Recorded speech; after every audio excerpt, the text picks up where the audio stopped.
박혜상의 쌩쌩송 12월 마지막 주 역사인 가요 자투리 이야기를 시작합니다.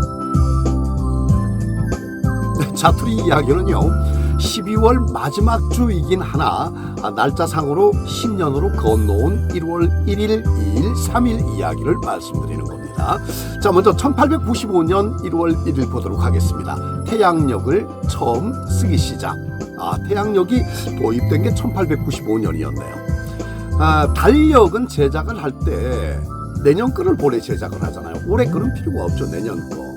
그러니까 1895년에 태양력을 처음 쓰기 시작했으니까 1896년 달력을 제작을 하겠죠. 그런데 1896년 1월 1일 이렇게 제작을 해놓으니까 지금까지 음력으로 1895년 11월 17일이 돼야 되는 건데 지금까지 계산법으로 보면 이거를 96년 1월 1일이라고 그러니까 이게 상황이 빨리 주입이 안 되는 거예요. 그래서 굉장한 혼란을 겪게 됩니다. 자, 그러면 그렇게 오랫동안 완전히 그쪽으로 개념화되어 있었던, 음력으로 개념화되어 있었던 그게 갑자기 양력으로 바뀌어지게 된, 그걸 도입하게 된 배경을 여러분께 먼저 소개를 좀 해드리도록 하겠습니다.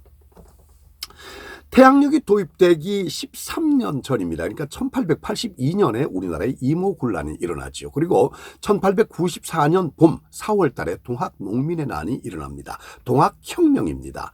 동학혁명이 일어나니까 조선의 민씨정권, 이 민비를 주축으로 해서 청나라 군대에게 저 좀 물리쳐주세요 하고 청나라 군대에게 요청을 하잖아요. 그러니까 일본군도 스스로 우리도 밀리지 않겠다고 파병을 하는 겁니다. 정말 이 조선 땅은 청나라와 일본의 어떤 서로 간에 이 새 싸움이 이뤄지는 그런 각축장이 되어버린 듯한 그런 기분이 들어요. 네. 아무튼 그렇게 해서 일본도 파병이 됐고 동학농민혁명이 잠잠해지고 난 뒤에 일본은 곧바로 파워가 엄청나게 이 땅에서 부상하기 시작합니다.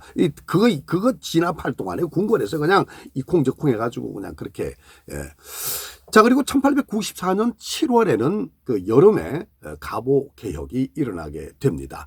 가보개혁이 일어나고요. 1895년 8월 20일 을미사변이 터지게 되죠. 명성황후 시해 사건입니다. 일본은 고종을 압박해가지고 새로운 내각을 드디어 출범을 하게 되고요. 급진 개혁 정책을 시도를 하는데요. 이 개혁 정책을 우리가 을미개혁이라고 얘기를 합니다. 자, 여기까지가 배경이었고요. 자, 을미개혁에서 태양력을 사용하라, 단발령을 실시하라 하는 것이 이제 요점으로 떨어지게 되는데 생각을 한번 해보세요, 여러분. 상투를 자르고 양복을 입으시오. 이게 말 한마디로 되냐고 이게 아무리 급진 개혁이라고 그러지만 이게 바뀌어지겠습니까? 그랬잖아요. 옛날에 여러분들 잘 아시다시피 신체 발부 수지 부모라고 그랬습니다. 신체와 머리카락과 피부는 모두 부모에게서 물려받은 것이다. 따라서 부모에게서 물려받은 이 몸을 소중하게 여기는 것이 바로 효도의 시작이다.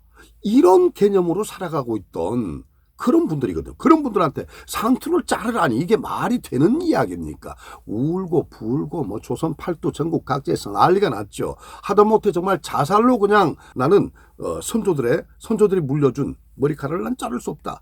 조상님들이 물려준 내 몸을 해할 수 없다. 그런 불효를 난 저지를 수 없다. 그래가지고 막 자살을 하고 난리가 나는 겁니다. 네. 근데 참 답답한 것이 조선 조정이 참으로 문제가 많아요. 세상 풍류를 몰라도 너무 몰랐던 것 같아. 왜냐하면 그때가 우리나라 단발령이 어쩌고저쩌고 막 이럴 때 그때 우리나라 말 타고 다니고 말이죠. 가마 타고 다니고 그리고 머리 안 자른다고 상투 틀고 막 이랬잖아요. 이럴 때 미국에는 포드 타고 다녔어요. 독일에는 벤츠 만들어갖고 타고 다녔어요. 우리 가마 타고 다닐 때, 말 타고 다닐 때. 이런 세상의 풍류를 그렇게 몰라 그래? 네? 아니 그리고 또 무슨 청나라 가면 대수입니까? 우리한테? 우리 사람 배신 싫어해. 배신 싫어해. 니네 조선은 우리 중국의 조선이다 해. 중국이 아니구나. 청나라의 조선이다 해. 말인즉슨 니네는 우리의 속국이다 해. 알지? 예, 황제폐하. 제가 이 조선의 대빵이옵니다. 당연히 알지요. 받들어 모셔야지요. 이랬단 말이에요, 이 사대부들. 참 정말 안타. 그런 청나라가 어떤 청나라였어요? 영국의 함대 들어와갖고 한포 날려버리니까 그 한포 한 방에 개박살 난 게 청나라 아닙니까? 아편 전쟁 얘기하는 거예요. 아유 참. 그리고 난징 조약 맺어지잖아요. 줄 거 다 주잖아. 다 뺏기잖아. 결국 그 조약이야 그게. 응? 지금까지 역사상 정말 그보다 정말 굴욕적인 불평등 조약이 없다고 평이 될 정도인데 홍콩까지 다 내주고. 아이고 참. 결국 그 난징 조약으로 인해서 얻게 되는 칭호가 있잖아요. 세계 무대에서 청나라는 종이 호랑이 뭐 이런 칭호를. 아니 근데 그런 청나라를 무슨 신받들듯이 말이야. 자, 이야기 다시 돌아오겠습니다. 세상이 어쨌거나 이렇게 돌아가는 판국에 그 머리 짧게 하라고 뭐 울고 부울고 자살을 하고 뭐 뻑하면 대궐 앞에 엎드려 상소하고. 근데 백성들이 그런 거는 또 어떻게 보면 이해가 되는 면도 있어요. 아무튼 그런 배경에서 을미 개혁이 시작됐고 단발령으로 난리 치고 그 난리통에 또 관공서는요 태양력 때문에 아주 혼쭐을 만납니다. 태양력 때문에 1896년 1월 1일 태양력이 반포가 딱 됐거든요. 반포가 됐으니까 관공서는 써야 되잖아요. 백성들도 혼미스럽지.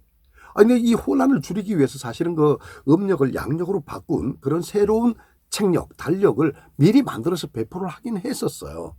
근데 그런다고 해가지고 갑자기 뭐 갑자년 동지달 기해일 이 날짜가 뭐 서기 1895년 11월 13일 이렇게 인식이 바뀌어집니까? 네? 안 되는 거거든. 안 되는 거.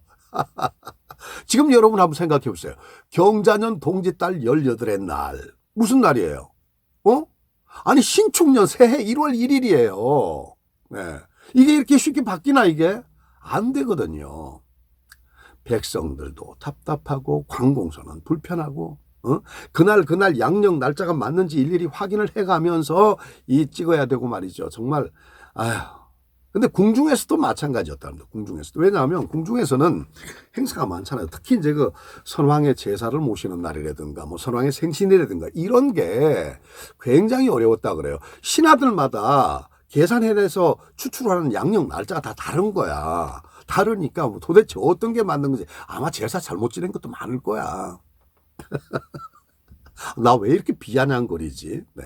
그렇게 참 정말 일대 혼란을 겪고 여기까지 왔습니다. 태양력을 쓰기 시작한 날 1895년 1월 1일의 이야기였습니다. 근데 태양력을 만든 카이사르나 그레고리우스 로마 때 이야기가 더 재밌었을래나? 네. 굉장히 재밌거든요. 뭐 얘기할 기회가 또 있겠습니다만은 삼두정치 이야기가 나와요. 이 달력 이야기를 하면. 그래서 정말 재밌게 아주 흥미진진하게 전개가 되는 그런 이야기거든요. 네. 기회가 또 있을 거라고 생각이 됩니다. 네. 자, 1886년 1월 2일 노비의 세습제 폐지. 노비 세습, 일천즉천. 이 두 가지가 조선의 노비제를 일컫는 말입니다. 일천즉천이 무슨 말인가 하면 양친 중에서 한 분이 노비면 그 밑에 자손들은 무조건 그게 세습되는 거야. 노비라는 신분이 세습이 되는 거예요. 네. 이거 얼마나 끔찍하고 잔인합니까? 근데 이렇게 이제 오랫동안 시일이 지나고 세월이 흐르다 보니까 노비 인구는 어떻게 점점 증가할 수밖에 없죠. 점점점 증가하는 거예요. 양친 중에 한 분만 노비면 그렇게 된다니까. 점점 노비 인구는 증가할 수밖에 없죠. 근데 국가적으로는 문제가 생겨요. 왜? 국역 부담층이 양민이거든요. 노비는 국역 부담 대상이 아니에요. 그러다 보니까 양민의 수가 점점 감소가 되니까 나라의 곳간이 비어가는 거야. 이걸 바꿔야 돼. 근데 바꾸려고 그러는데 개혁이 안 되는 거예요. 왜? 노비 소유주가 바로 양반들이거든요. 양반층에서 완강하게 반대를 하는 겁니다. 자, 오늘 이것도 새해니까 그것도 이해를 하자고. 왜냐하면 한번 보세요. 노비가 한 사람일 때 그게 한 사람이 얼마다 그러면 두 사람일 때 얼마고 세 사람일 때 얼마고 이들이 시집장가 가서 나오면 그거 다 내 소유가 되는데 이게 다 돈인데 에? 완전히 황금알 낳는 그거 아닙니까 정말로? 전부 내 재산인데 이걸 내가 왜 마다하겠어? 그때 당시 양반들 썩었다고 나무랄 이유가 하나도 없는 거예요. 아무튼 사회가 그랬던 겁니다. 네. 그래서 그 사회가 점점점 국고는 비어가고 나라는 빈약해져가고 힘은 떨어지고 말이죠. 이런 상황이 된 겁니다. 그렇게 쭉 내려오다가 조선 후기까지 오게 되는 겁니다. 조선 후기에 여러분 어떻게 됩니까? 봉건 사회 체제가 점점 해체가 되잖아요. 그렇게 되면서 노비들의 신분이 살짝 상승해 가기 시작합니다. 여기저기서 살짝. 그러다 보니까 신분이 상승하니까 어떻게? 저항을 하게 되는 거예요. 자기 목소리를 내게 되는 거예요. 저항을 한다. 이게 이제 쉽게 기록상으로 저항이라고 표기가 되어 있지만 우리식대로 이 세간의 얘기들 하면 앵기게 되는 거죠. 양반한테. 노비가 지가 하면 되지 왜 나한테 시키고 지랄이야. 이렇게 자꾸 앵기는 거예요. 그런데 그러다 한 대 맞잖아요. 한 대 맞으면 두 대를 두들겨 패버리는 거야. 그리고 어떻게? 도망가 버리는 거예요. 아니 도망가는 노비가 자꾸 증가하고 자꾸 저항을 하게 되고 정부의 입장에서는 옳다. 이때다. 양반들도 어쩔 수 없는 상황에 몰려있을 바로 이때가 이 노비 세습 체제를 없앨 절호의 기회다. 마침 또 일부 실학자들은 노비제 폐지를 끊어내자고 끊임없이 그 제기를 하고 있었던 터라 요건 기가 막힌 때지요. 마침 고종 23년 1886년입니다. 이때 공사노비 모두를 이 세습제에서 폐지를 하는 겁니다.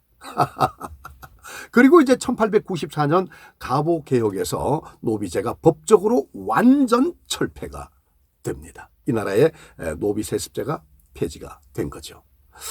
이야, 참 노비들의 이 이야기만도 참 재밌고 아주 다이내믹한 그런 요소들이 많이 있네요. 제가 굉장히 점잖게 정중하게 지금 표현을 하잖아요. 노비가 양반한테 앵기는 이야기 얼마나 많습니까?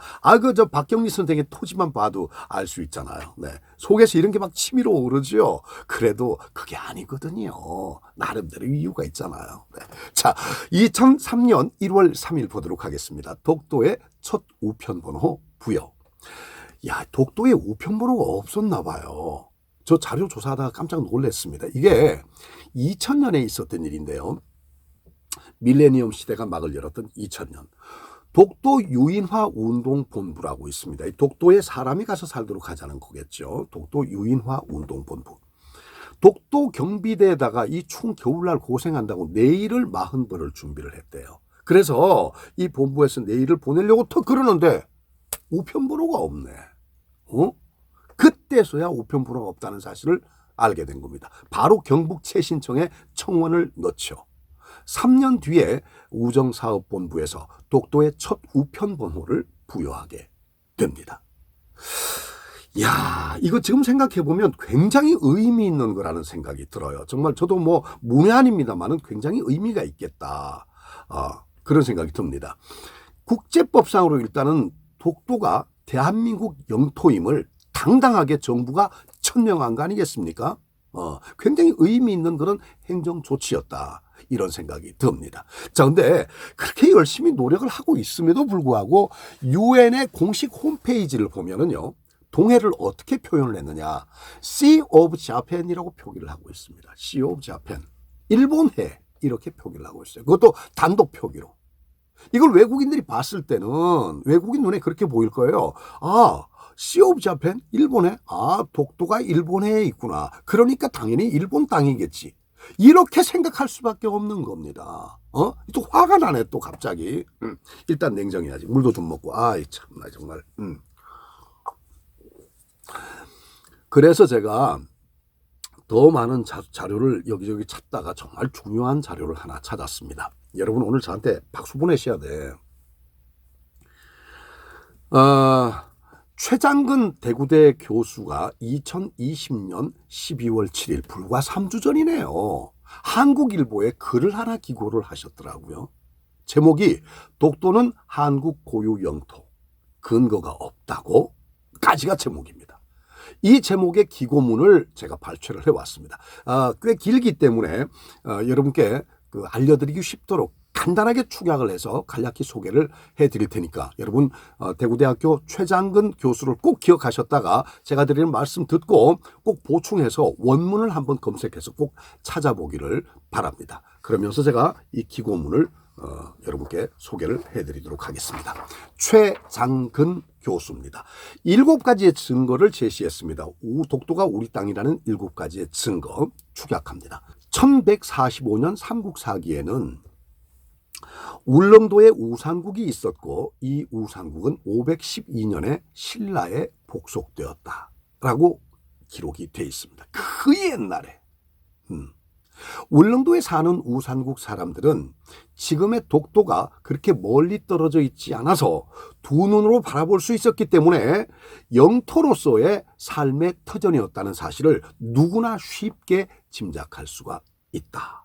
와, 정말 그렇죠. 맞습니다. 눈앞에 훤히 보이는 섬이 하나 있다.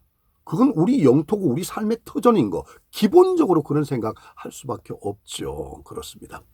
1770년 동국 문헌 비고에서는 울릉도와 우산도는 모두 우산국의 영토라고 기록이 되어 있다. 반면에 일본 사람이 살았던 일본의 오키 섬에서는 너무 멀리 떨어져 있어서 독도가 보이지 않아서 일본 고유의 영토가 될 수가 없다.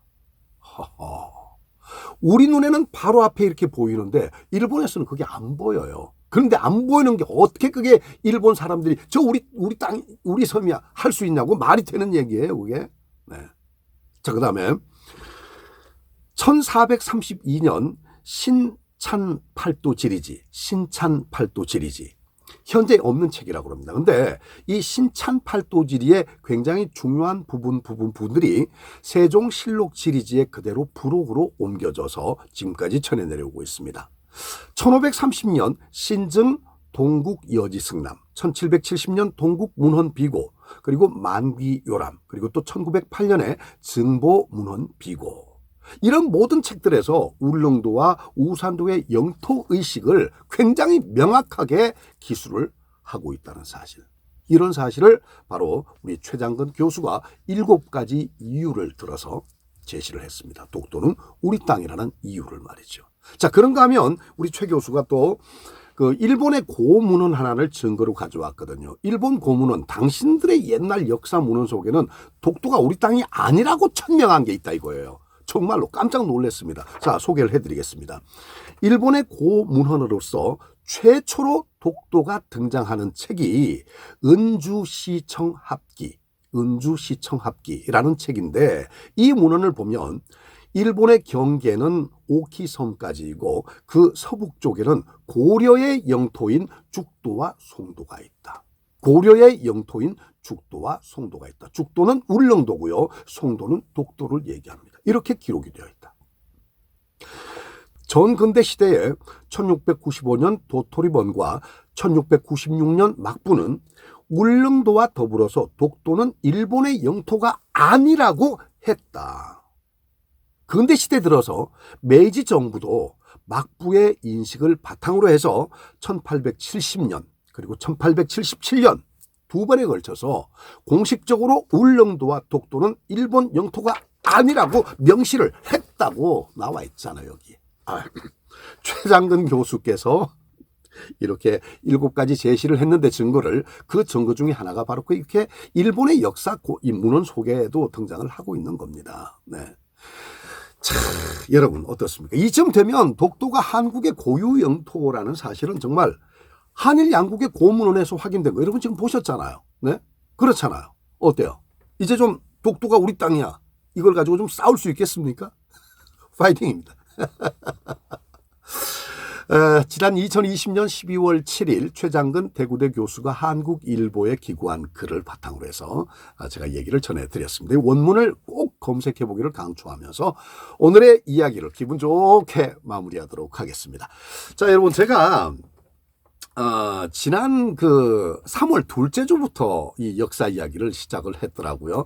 1년치를 목표로 했는데 이제 그 고지가 보입니다. 얼마 남지 않은 것 같아요. 한 9주 정도? 9회 정도가 남아있는 것 같은데, 요게 끝나고 나면 역사인 가요가 마무리가 되고 박해상의 싱생송에서는 본격적인 가요 프로그램을 하나 기획을 하고 있습니다. 잘 될 거라고 믿습니다. 네, 믿습니다. 정말 여러분들을 믿고 한번 도전해보는 거죠. 네. 자료 조사를 하면서 정말 힘들었던 적이 많습니다. 하지만 여러분께서 구독, 늘 하루에 그래도 한 분이 됐든 두 분이 됐든 구독을 또 청해 오셨고 거기다 또 좋아요 많이 눌러주시고 또 댓글까지 달아주시고 그래서 정말 큰 힘이 됐습니다. 어쨌건 정말 더 좋은 자료를 많이 발굴을 해서 더욱더 물론 팩트를 중심으로 하고 있습니다만은 이 팩트에 부착되는 그런 이야기거리를 만들기 위해서 참 많이 애를 썼습니다. 그 날들이 뭐 벌써 한 10개월 가까이가 지나갔네요. 아, 흐뭇하고 자랑스럽습니다. 자, 이제 마지막까지 여러분 성원을 해 주시리라고 믿으면서 저는 다음 주 새해 첫 주 이야기로 다시 인사를 드리도록 하겠습니다. 여러분 함께해 주셔서 고맙고요. 새해 복 많이 받으시기 바랍니다. 걱정 하나 없는 신축년이 되시길 바랍니다. 새해 복 콸콸콸 넘치세요. 감사합니다.